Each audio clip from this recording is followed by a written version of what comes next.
بسم اللہ الرحمن الرحیم۔ قاضی القضات فی الہند حضور قائد ملت حضرت مولانا مفتی محمد اسجد رضا خان قادری مدظ اللہ العالی نے 103 سالہ عرس رضوی کے موقع پر جو پیغام دیا ہے عوام اہل سنت کے نام، وہ بہت ہی اہم پیغام ہے۔ میں ارادہ کرتا ہوں، میں چاہتا ہوں کہ اس کو پڑھ کر سناؤں اور زیادہ سے زیادہ لوگوں تک اس کو پہنچایا جائے تاکہ لوگ بیدار ہوں، آگاہ ہوں۔ چنانچہ آپ فرماتے ہیں کہ مسلمان بھائیوں، ہم جس دور میں جی رہے ہیں وہ فتنہ، وہ فساد اور بے راہ روی کا دور ہے۔ ہر طرف سے دین و سنیت پر حملے ہو رہے ہیں۔ دشمنان اسلام ہماری نسل کے ایمان و عقیدے اور عزت و آبرو کو برباد کرنے میں لگے ہیں، جن کی زد میں خاص کر اسلام کی وہ بھولی بھالی بچیاں آ رہی ہیں جو عصری اداروں، اسکولوں اور کالجوں میں پڑھتی یا پڑھاتی ہیں، یا پھر سرکاری اور پرائیویٹ سیکٹروں میں نوکری کرتی ہیں اور دینی تعلیم اور اسلامی تہذیب و کلچر سے ناواقف ہیں۔ اور یہ سب کچھ آزادی نسواں یعنی عورتوں کی آزادی کے نام پر ہو رہا ہے، جس کے اعتبار سے لڑکیوں کا بے پردہ نکلنا، غیر محرم کے ساتھ اختلاط، حتیٰ کہ غیر مسلموں سے بات چیت کرنا، میل جول رکھنا کوئی عیب نہیں ہے، جس کا برا انجام یہ ہوتا ہے کہ مسلم بچیاں ایمان و کفر کا فرق کیے بغیر بہت سارے موقعوں پر غیر مسلموں کے ساتھ شادیاں رچا لیتی اور ان کے ساتھ ہی زندگی گزارنے کا فیصلہ کر لیتی ہیں، العیاذ باللہ، جو ہر طرح خسارہ ہی خسارہ ہے۔ اور اس کی وجہ سے گھر، خاندان اور پوری قوم کو شرمندہ ہونا پڑتا ہے۔ اس گناہ میں اولاد کے ساتھ گھر والے بھی برابر کے ذمہ دار ہیں، چونکہ حدیث پاک کے مطابق ہر شخص اپنے ماتحت لوگوں کا ذمہ دار ہے۔ کوتاہی برتنے کی صورت میں کل بروز قیامت اس سے سوال ہوگا۔ عورتیں نازک شیشہ کی طرح ہیں، ان کو سدھارنا اور اسلامی ماحول میں ڈالنا بڑوں کی ذمہ داری ہے۔ ان خرابیوں کو دور کرنے کی چند تدبیریں ہیں جن کو بروئے کار لا کر ایک پاکیزہ معاشرہ تیار کیا جا سکتا ہے۔ بچپن ہی سے بچے اور بچیوں کو دنیاوی تعلیم کے ساتھ دینی تعلیم بھی ضرور دی جائے، جس کی صورت یہ ہے کہ محلے اور بستی میں موجود مسجد و مکتب کے اساتذہ سے مذہبی تعلیم و تربیت دلوائی جائے۔ ماں باپ خود بھی نیک اعمال کریں اور اپنی زندگی اسلامی ماحول میں گزاریں اور بچوں کو بھی اسی ماحول میں پروان چڑھائیں،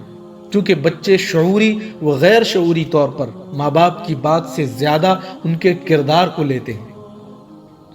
ماں باپ خود بھی گاہے بگاہے بچوں کے ذہن و فکر کا جائزہ لیتے رہیں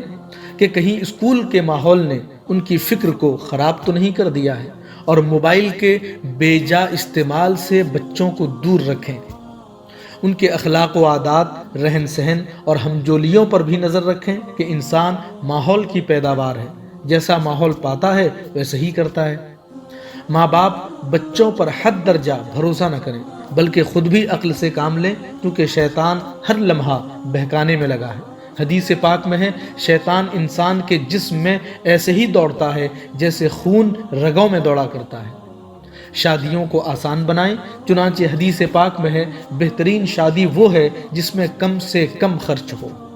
اولاد کے بالغ ہونے پر ان کی شادیوں میں جلدی کی جائے، کیونکہ حدیث پاک میں ہے، 3 چیزوں میں دیر نہ کرو: نماز میں، جنازہ میں اور مناسب رشتہ ملنے پر بچی کی شادی کرنے میں۔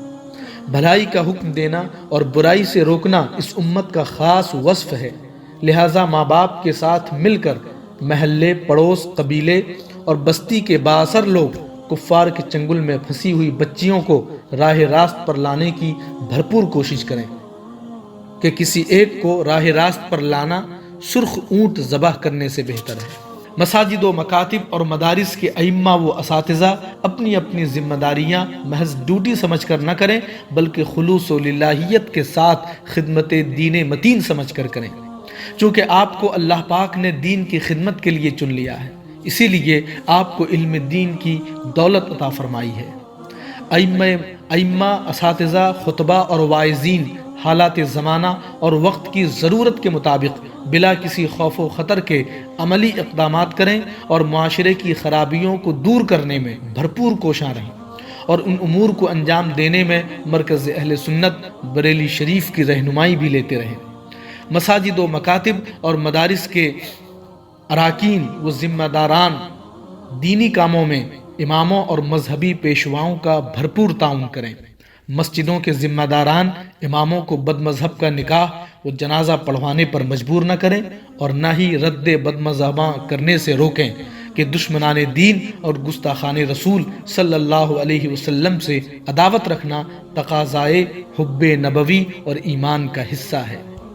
مساجد و مکاتب اور مدارس کے لیے ایسے ہی ائمہ و اساتذہ منتخب کیے جائیں جو مذہب حق اہل سنت مسلک اعلیٰ حضرت کے سچے پکے ترجمان اور پاسبان ہوں۔